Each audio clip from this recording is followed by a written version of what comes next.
ہما کے قدم جیسے رک گئے۔ اس نے آنکھیں جھپک کر دیکھا، واقعی فراز تھا۔ وہی پرسکون مسکراہٹ، وہی گہری آنکھیں، اور ہاتھ میں ایک سرخ گلاب۔ آپ یہاں؟ ہما کی آواز میں حیرت بھی تھی اور کوئی انجانی خوشی بھی۔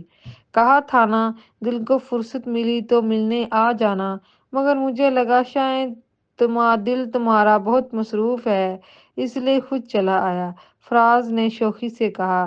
ہما نے نظریں چرا لیں، لیکن چہرے پر مسکراہٹ چھپ نہ سکی۔ فراز، یہ دنیا خوابوں سے نہیں چلتی۔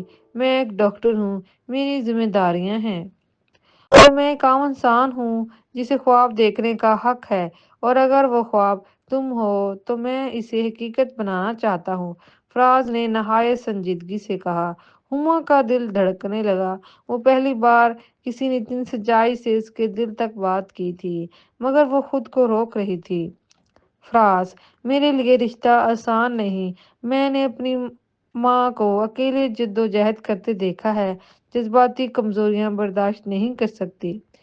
فراز نے سر جھکا لیا۔ وہ پھر دھیرے سے بولا، میں تمہیں کمزور نہیں بناؤں گا ہما، میں تمہاری طاقت بنوں گا، اگر تم اجازت دو۔